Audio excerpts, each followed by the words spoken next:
Okay, yeah. So in this live stream, I want to talk about something I thought about recently, um, and I call it the kick fallacy. Right. So hold on, let me.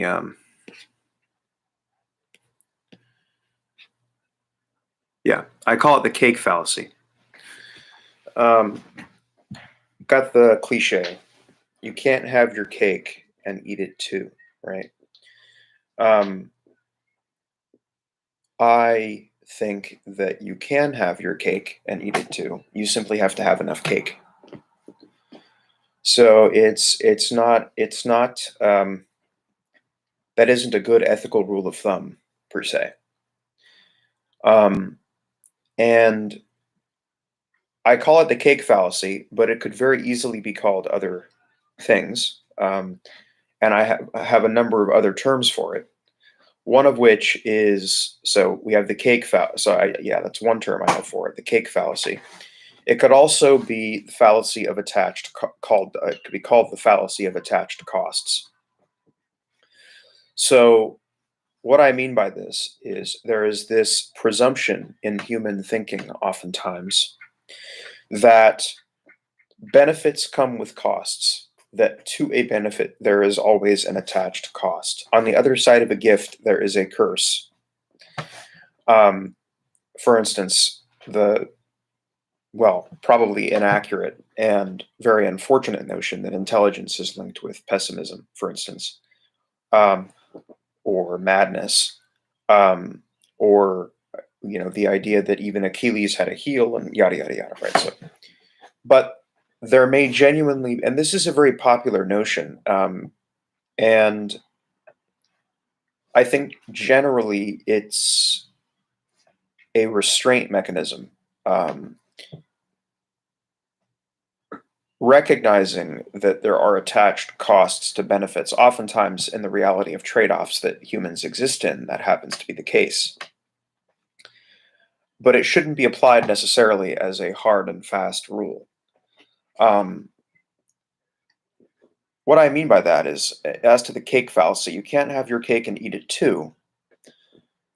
Well, yes, if we're only talking about one piece of cake, that happens to be the case. If you have a whole cake, though, you can have one piece of the cake and have eaten the cake and then also still have the cake. So it's not that you can't have your cake and eat it too. It's that you just have to have enough cake. And what often happens is for poor people, it happens to be the case that you can't. And this is unfortunate. I mean, I'm not deriding the poor or criticizing either the rich or the poor or any. It's not my angle here. All I'm saying is oftentimes for those born into significant privilege, it often does happen to be the case that you can have your cake and eat it too. It's simply the reality of having economic limitations that we have this heuristic that we apply. And oftentimes, yes, for poor people, um, the rule only has relevance for certain types of economic and life conditions. And so if we want to apply that as a universal rule or principle, we have to take into account where it's applicable and where it's not. Hence, it can't be universal. There are often situations where traditional ethical rules of thumb, traditional ethics, traditional rules will break down. The rule that you can't have your cake and eat it too often breaks down and is totally inapplicable when you just simply have enough cake.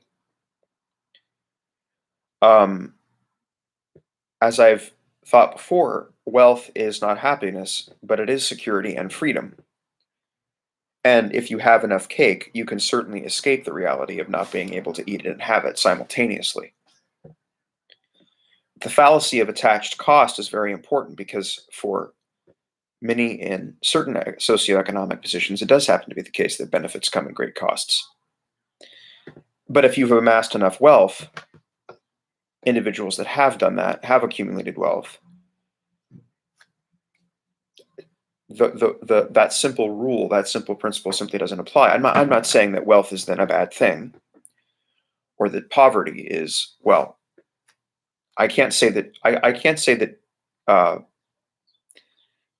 Certainly, wealth is a necessary condition for a number of other important uh, benefits, and I wouldn't say that wealth is that there's something wrong on that level. Um, it just kind of befuddles me that we have this fallacy of attached costs where benefits can't be enjoyed because we've attached arbitrarily or inaccurately the perception of a cost where there actually is none. On the other hand, you can have the perception of a benefit that is similarly inaccurate.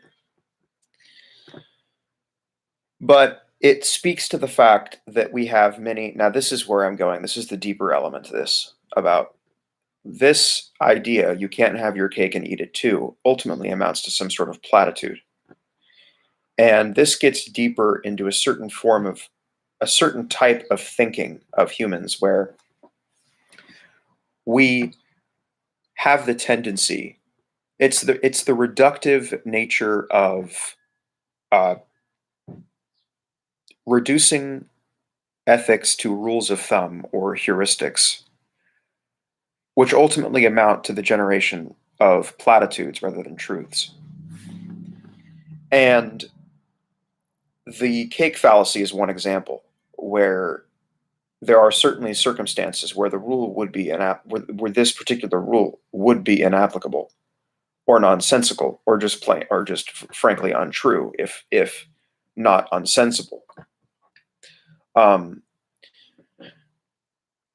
and there are many others like that. I would need more time to come up with other examples, but the idea that you can't have your cake and eat it too is one of these ethical rules of thumb. The fallacy of attached cost and the cake fallacy are both two ways that we think about things uh, in a world of where we are constantly forced to make practical trade-offs, and the reality of opportunity costs is ever present. But this tendency to want to reduce ethics and action and prescriptions for action to these sort of reductive platitudes where we assume universal applicability is, I think, another dangerous way of thinking, where it amounts to some sort of weird ideological oversimplification of things. And I think there's danger in having that mode of thinking where we reason via these largely inapplicable and historically contingent and only locally relevant ethical rules of thumb that have carried on through discourse over time and have been promulgated over time now invade our thought processes to assert a kind of reality that is no longer applicable in the modern day or is mostly inapplicable for most people. That's why I think religion is particularly religious truth and truths codified within a religious system, a system of parables and stories and metaphors and symbols, end up very much obscuring reality and overly reducing things in a very simplistic and almost mindless way. And for at least children to grow up with these sorts of quotes and these quotations from texts that were written and were applicable at a very specific, and maybe the cake fallacy is not one of these things. Maybe I'm directing that criticism at something that is maybe not the best concrete manifestation of the problem. Um, but either way, we should not have the tendency to reduce very complex questions about how we should act and what constitutes a good and virtuous action, or a good and virtuous life or way of behaving. It's very dangerous to reduce those types of questions to simple rule propositions that are probably inapplicable and only obscure the analytical process by which an ideal solution, right, could be rendered. I mean, these types of parables, these symbols, metaphors, um, platitudes, they ignore that oftentimes moral questions end up being extremely relative. And it's the difference between absolute ethics and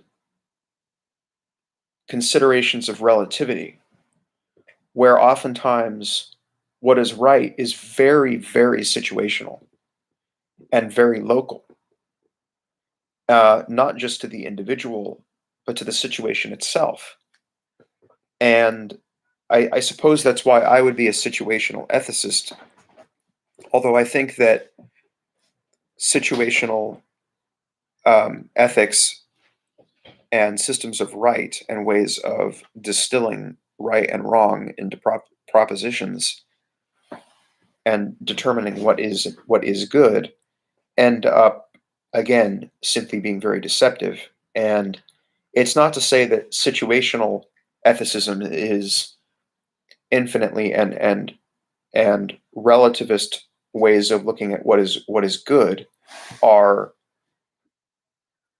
you know, to admit that it's relative is to admit that there is no clear answer. So it isn't an answer. It's the admission that there is no clear answer, which is the answer. And to me, that is inescapable. But these types of absolutist ethics and rule-based ethical systems as truth by default, again, it's this process of thinking by default that the right in any particular situation can be reduced to a clear answer based on this or another parable or overly simplistic rule. Whereas situationally, what is right, what is right in any particular situation, whether or not it's dealing with the same act or agent, those conditions render it relative as to whether, right? So the question of what is good or what is right in any particular situation differs iteratively across each different situation. And so now moral relativism leads into the danger of I suppose what relativism might produce is some amount of confusion or chaos where people are not, there is no restraint on the worry with a morally relativist, with moral relativism, is that people will exploit moral relativism to take actions that we would regard as wrong depending on the situation. They would exploit the idea that, oh well, if it's relative, then I can argue in any given way, right? I can use my ability to essentially rationalize. So the worry with moral relativism is that it could enable individuals to be able to rationalize away bad acts. There is that acknowledging moral relativism would empower the agent to then exploit that concept to rationalize behaviors that are otherwise questionable. So, and yet I would still say that I'm a moral relativist and that it's ultimately a better approach. Again, as I said earlier in my previous live stream, I would be both a utilitarian and a Kantian. So utilitarianism is an acknowledgement of moral relativism. And moral relativism is inherent in the concept of utilitarianism as it's been popularly pronounced. However, Kantian rules, the thing is this. Maybe it's totally, maybe we can distill ethics into a rule-based, a system of rule-based propositions that are general and almost universally applicable. Maybe we could do that. Maybe there isn't an issue with that itself. Maybe it's that the historical examples of attempts at doing that are just happen to be wrong-headed. It could be that the effort to reduce ethical questions or to reduce ethics to a set of valid rule-based propositions based in, well, fundamentally in logic and moral logic or pragmatic logic. Maybe that's totally doable. It's simply that every attempt to do it to this point has been wrong-headed and invalid. So in any case, at the core of, as I was saying, at the core of, sorry, I got briefly distracted by one of the chat comments here. Yeah, so there are dangers in both an uh, absolutist ethics and relativistic ethics, and ultimately, uh, even if morality is very situational, the effort to create a set of moral rules or some sort of proposition system may actually be doable if it's sufficiently general and the rules are universally applicable. But to this point, we haven't really been able to do that adequately, or attempts at doing that have become laced with religious symbols and metaphors that are ultimately meaningless and distract from the logical process by which we can arrive at right, at what happens to be good depending on the situation. So I don't view, and from that kind of thinking, we have the cake fallacy, right? I mean, you can have your cake and eat it too. You just have to have enough cake. And so, that's one example of an ethical rule of thumb that is just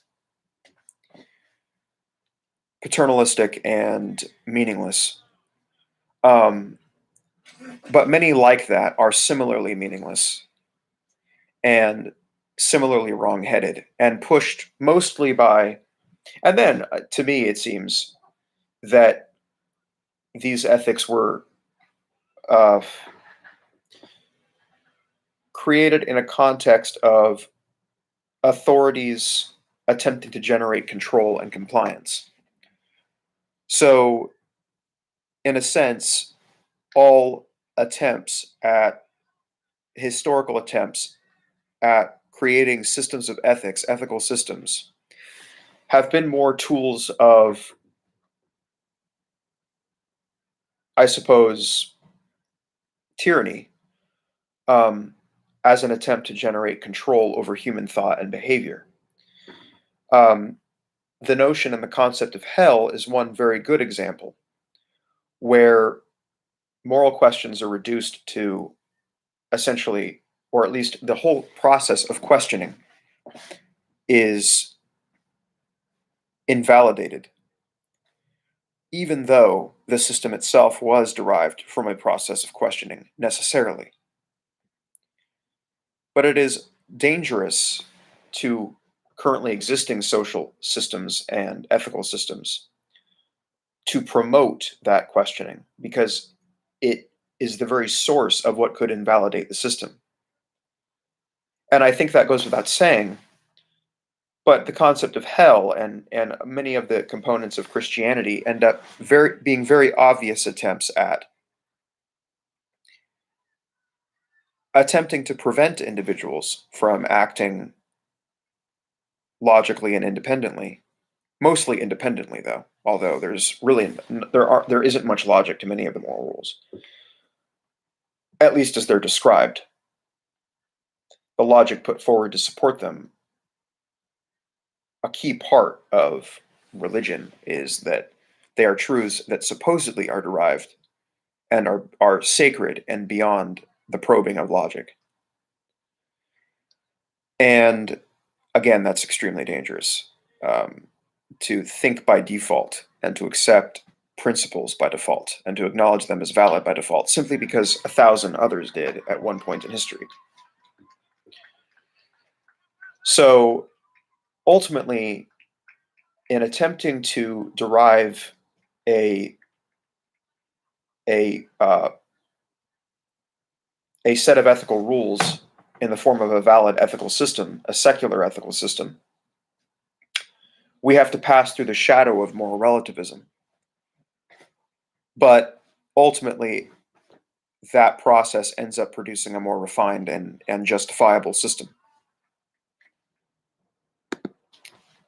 Not exactly sure why they retracted the message. Why retract?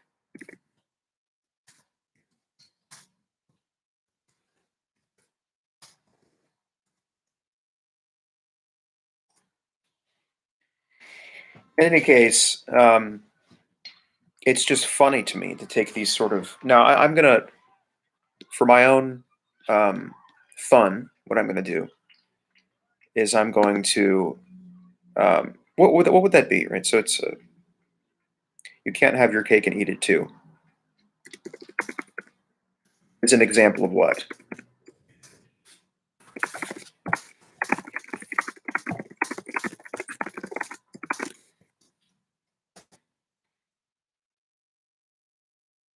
Right. Okay. Yes. Yes. Okay.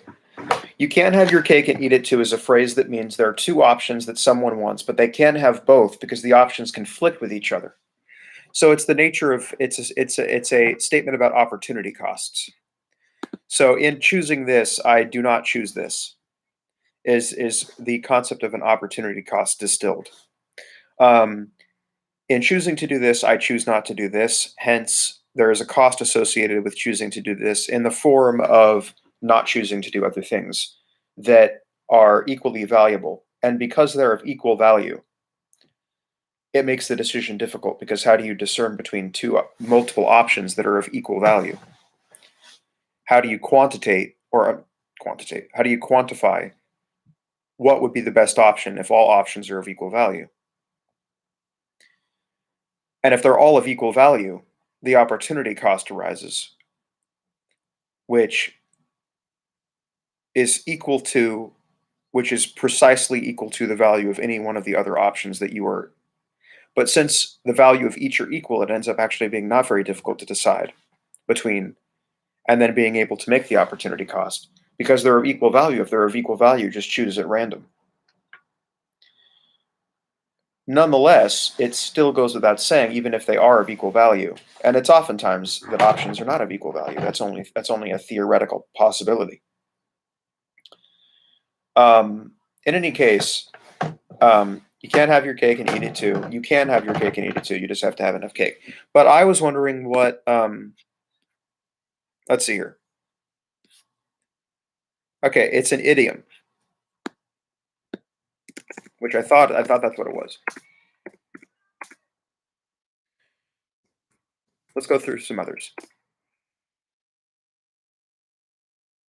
It's not a freaking idiom. That's okay. Yeah, that's not an idiom. Someone misdefined that. It's not the. It could be hyperbole too. Examples of. See, this is what I'm struggling to identify what this is technically, and then being able to come up with other examples of it.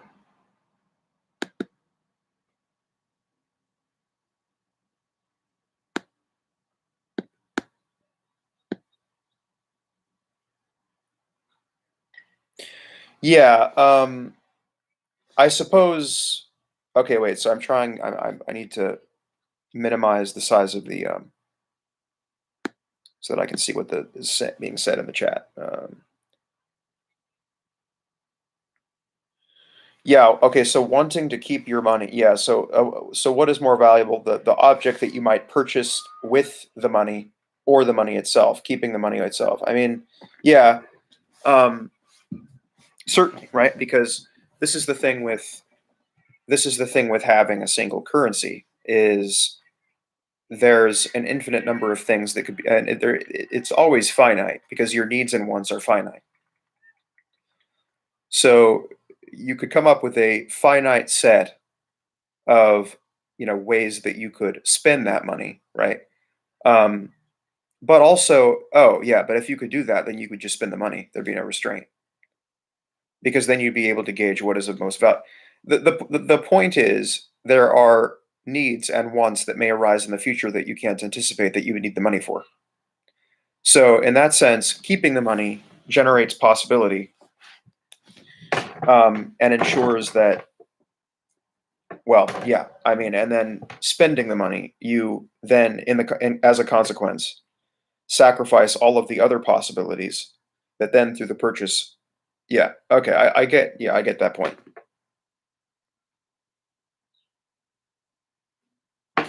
Yeah, that's exactly the point, right? So you can have your cake and eat it too. You just have to have enough cake. If you have, a substantial amount of money, then it's these sorts of opportunity costs. You actually don't have to engage in a reasoning. You don't have to consider opportunity costs because there really are none. Because in choosing this, you can, um, you could choose both, and you'd have enough money to have both. Is the point I think is being made there? Um, right. Um, yeah. In any case, not sure how that connects back. Anyway, I want to look up more of these examples of these like terse, meaningless phrases that I could criticize and make fun of.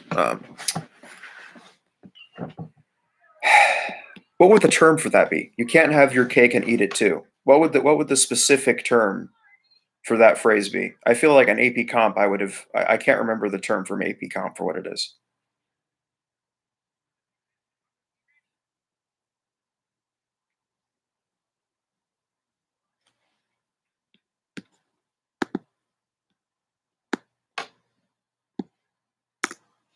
In any case, it's an ethical rule of thumb that I don't think is applicable in every context. And then it reduces when it is inapplicable, right? So the tendency is when you are, yeah, I guess yeah, it's a metaphor, yes. I mean, it's, but that's not really, it's a specific kind of metaphor. It's not just a metaphor. So it's a subset of metaphors, and I'm not exactly sure what kind of a metaphor it would be. It's like an ethical metaphor.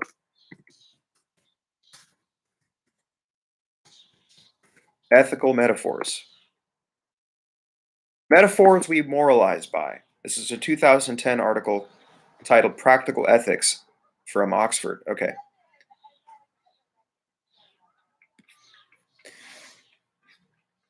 Yeah, see, this isn't giving me any sort of list of options. My SI is not reliable enough to be able to come up with a bunch of, oh, okay, maybe it's a, yeah, sure. It's a yeah, proverb. Proverbs.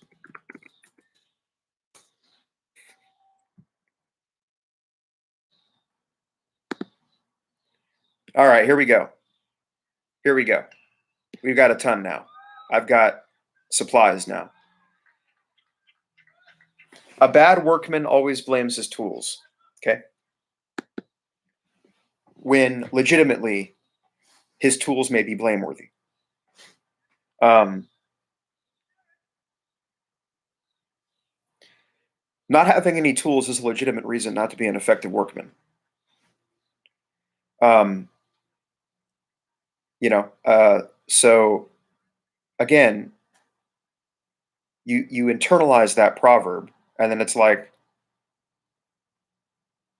okay, so then it's this illusion of personal responsibility where it reduces the complexity of the issue that the individual is facing. Oh, well, a poor workman blames his tools. Only poor workmen do that. So it's again fault. It's false, right? Because not having the tools. I mean, what? Yeah, exactly. You only use your hands. Those aren't exactly useful for many different purposes, right? I mean, it's again that's in my view. And again, it's the use of the term always. A poor workman always blames his tools. Okay. So, and I mean, the positioning of the term always in that phrase is weird, right? It is always the case that a bad workman blames his tools. A bird in the hand is worth two in the bush. But no, there are two birds in the bush. If you could get, I mean, again, this is another ethical rule of thumb that happens to be a bird in the hand is worth two in the bush. Yeah, but if there are two birds in the bush, right, and you could kill both birds and have two birds in hand, how does it make sense to settle for the one bird?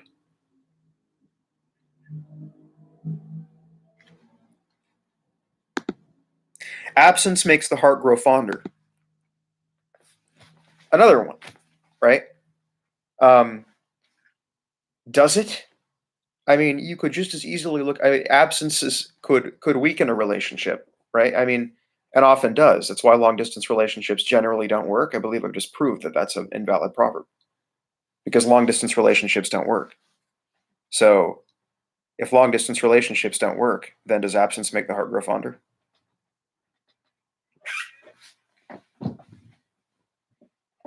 It could be true, right? That it could be true that absence does make the heart grow fonder, but it also makes the will to maintain the relationship weaker. Hence, another ethical rule of thumb that's just not very good. A cat has 9 lives. What? A chain is only as strong as its weakest link. Okay, yeah. That one is better. Um, that one's not as obtuse as actions speak louder than words. Actions don't speak. How can they speak loud if they don't speak? Um, sorry, I'm literalizing that. A drowning man will clutch at a straw. I like that one. Also, he probably wouldn't because he's drowning and oxygen deprivation to the brain is preventing him from motor function, so he wouldn't be able to clutch at the straw. Adversity and loss make a man wise. It could also make a man suicidal, and in which case being wise isn't very useful if you're dead. So, yeah, and there are actually 150 of these that I could go through, and I definitely could go through 300 of these if I wanted to. Opportunity did not knock until I built a door.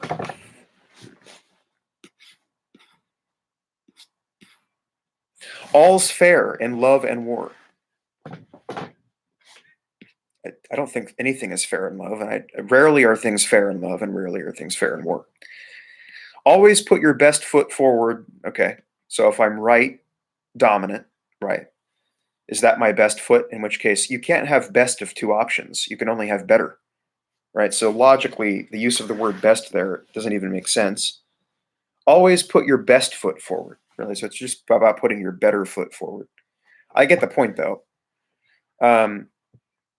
But I mean, yeah, I could walk equally on both feet, so I could put forward either foot. You see how it's actually way more meaningful to analyze these in a critical way, and it produces 1,000 more valid proverbs that we could go by. Among the blind, the one-eyed man is king.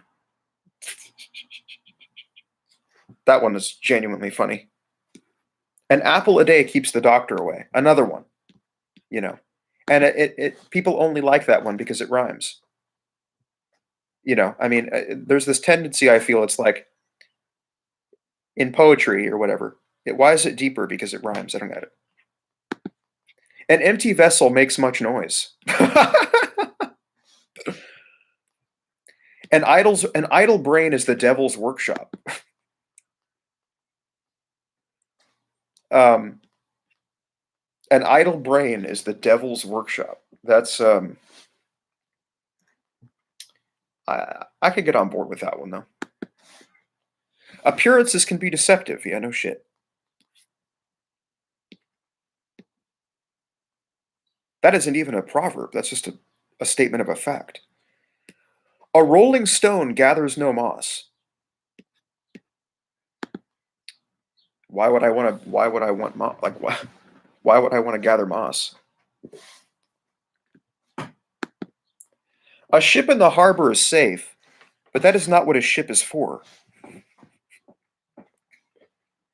Yeah, but see the also yeah, a ship in the harbor is safe, but that's not what a ship is for. Okay. Yeah, but the sea is also extremely tumultuous, and ships are very fragile. So oftentimes it's better to keep the ship in the harbor. Otherwise, you're going to lose the ship. A stitch in time saves nine. All right, with a stitch in time? It's better to deal with problems immediately rather than to wait. As you sow, so you shall reap. Okay, that's. Yeah, and what if the soil that you're planting in is bad soil? In which case, you're not going to reap anything because the seeds won't germinate. A thing begun is half done. Well, that's just false. Barking dogs seldom bite. That's also that's ridiculous. Be slow in choosing, but slower in changing. Beauty is in the eye of the beholder. I mean, that I would agree with. That's an epistemological fact, but beauty is only skin deep. What? No. So what's on the inside doesn't count? If beauty is only skin deep, right? Then you can be ugly underneath and still be beautiful. Beggars can't be choosers. Um yeah, sure. Best things in life are free. Uh Better late than never. I mean, some of these are better than others. Um well, it's like how why keep the money? It's like the ship is a tool and it's useful. It's you don't want to just flagrantly use the ship or abuse a resource. I mean, you have to be strategic about how you use your resources, and so um, yeah, I mean, and a ship in the harbor is also a storage device. I mean, you can store a ton of things on a ship, and the ship has utility other than just shipping. I mean, that's why it's called a ship, right? Shipping purpose function, but yeah, yeah, you get my point. I mean, anything that is created for any purpose can have other purposes depending on how flexibly you look at how flexibly you look at their purpose and how flexibly you look at their utility. Better to wear out than to rust out. Blood is thicker than water. This one is all right. I see. Yeah, I never really knew the meaning of that one. Relationships with family is stronger than other relationships, which I can disprove anecdotally. Cleanliness is next to godliness. Clothes do not make the man. I'd agree with that. Cowards die many times before they cross the stream where it is shallowest. Then I get my shoes wet.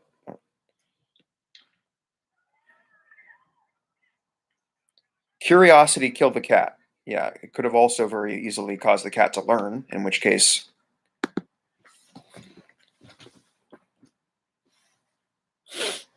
In any case, these kind of ethical rules of thumb, ethical reductionist ways of looking at life and the world and action end up being very deceptive and overly simplistic. Um, don't bite off more than you can chew unless you can swallow it without chewing.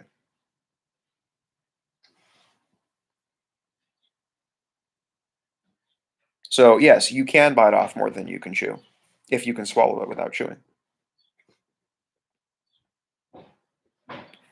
Don't bite the hand that feeds you. What if I could eat the hand? Does that enable me to bite the hand?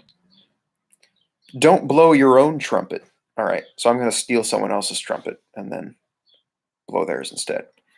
Don't cast pearls before swine.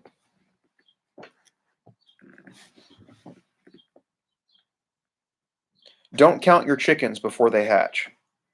I get that one. I mean, that one has a very clear logic to it. But it's not, how often do they not hatch? When there's an egg, a fertilized egg, how often does it not hatch? In which case you can count your chickens before they hatch, if you have good probability that all of them will hatch. Don't cross a bridge until you come to it. Don't put all your eggs in one basket. What if there's only one basket?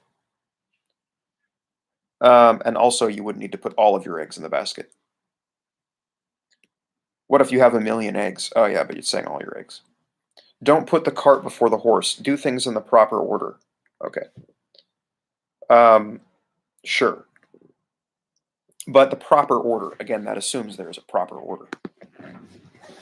Right. I mean, and oftentimes there is not a proper order.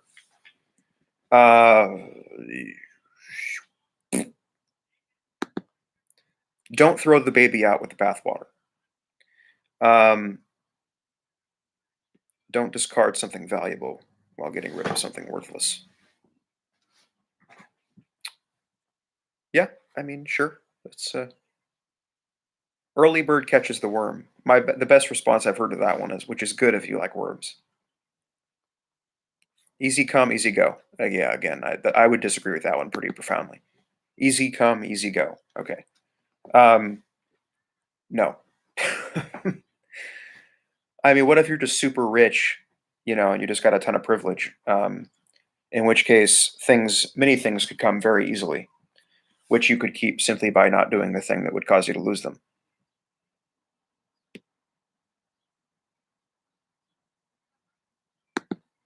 Every cloud has a silver lining. Yeah, see, clouds don't have. What if it's? You get the point. You get the point. I could spend all day analyzing those, but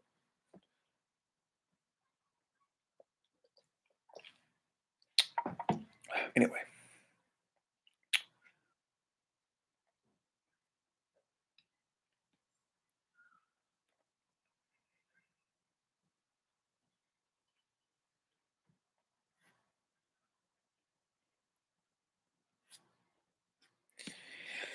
In the viewer count, it says there are 3 viewers, and I'm not sure if that includes myself. I presume not. That would be a very weird way of giving you the viewer estimate.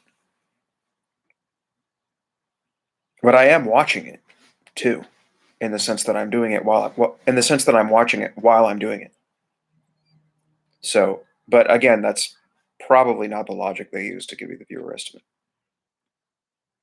Anyway, every dog has his day. Okay. Yeah, I mean,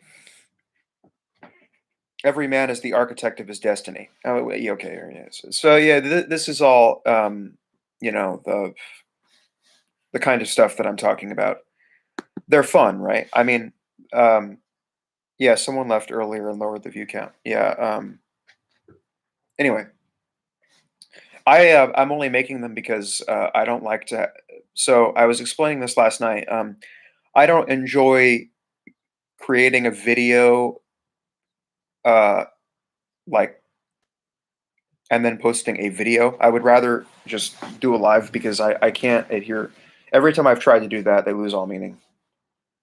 And then I try to operate within a structure, and I can't. I end up going off on too many tangents.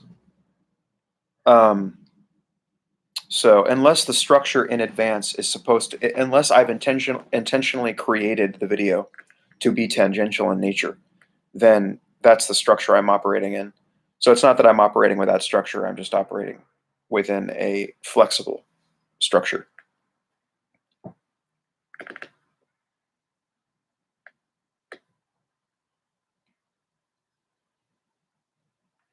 Anyway, yeah, so the lives are better, and the lives are recorded anyway, and then so that's okay, I guess. It's good that I'm doing it on this channel too, because that reminds me that we were trying to do a podcast, which we failed to do because we got too lazy. And to the extent being reminded of that is useful, I don't.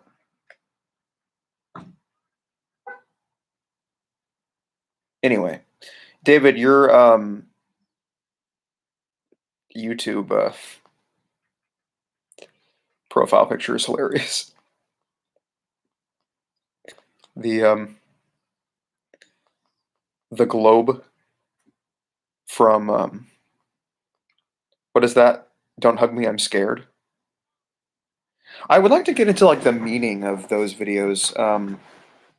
Like I know they're just supposed to be like a psychological horror thing, and it's not necessarily a metaphor for anything else. Um, I know that's what they're supposed to be. It's like salad fingers or anything like that. It's not like a deep metaphorical type of thing where there's a commentary underlying. It's more just like psychological horror, um, cinema. Um, um, yeah. Well, what do you mean by that? Fear of creativity? And fear of time. Yeah, I mean, yeah, fear. I don't really. Yeah, okay, but that all seems very psychological horror to me. It doesn't seem like it's any kind of commentary.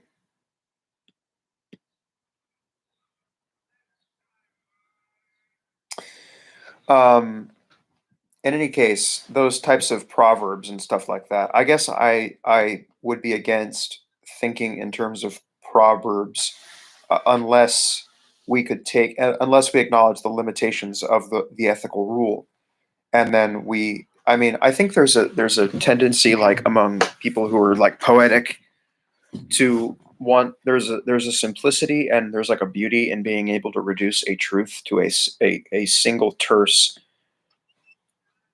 aphoristic statement like that, and that's fine in poetry, right, or in art. I just don't think that it's necessarily any sort of, and I think it is a vehicle for truth, and they may be lies that contain a truth, or also truths that are only local and only applicable in certain contexts. But the whole point of the cake fallacy is that oftentimes these ethical rules break down. And what do we do when they just don't seem to be applicable? What do we rely on ethically? I mean, do we just calculate damages in any given situation? Like, you know, do we try to quantify an action based on the value that we would create, um, or the value that we would destroy, or the value that we would, right? Yeah. So it's, um, there must be some way in any given situation to have a secularized form of ethical, a sort of ethical prescription system um, where we can try to quantify the best action based on a calculation of the values associated with each optional action, and then um, and then being able to choose the best action based on principles of value creation, preservation, or destruction. And then we would then we would rely on like Kantian principles like, does this hurt another person? Does it preserve human dignity? Does it destroy value that someone else has created? Or does it harm my own dignity in the process? Um, I don't know. But those are more logical ways of going about determining what happens to be right in any given. Like I was posed the question, which touches right to the core of what moral relativism is all about, is two people steal a loaf of bread, one poor and one rich. Should they receive the same punishment? And your answer to that, if you say yes, or if you say no, you're a moral relativist.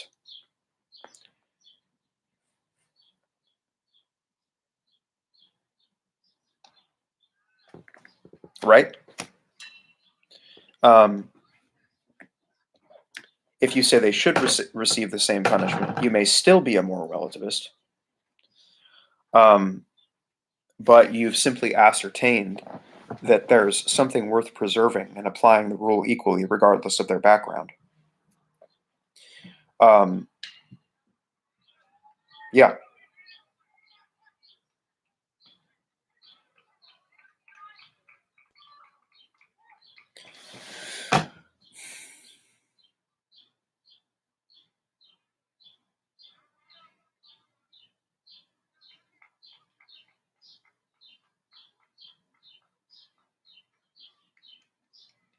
Yeah. So, yeah, I guess, and that question reveals whether you, what factors you consider in determining what is right, which touches on your personality, I guess. Um, I think that these types of thinking via default notions, traditional notions, or proverbs ends up being a very like a SITE or SIFE way of thinking. FESITESI ends up being a little bit more of a um, if we assume that like SI is associated with valuing tradition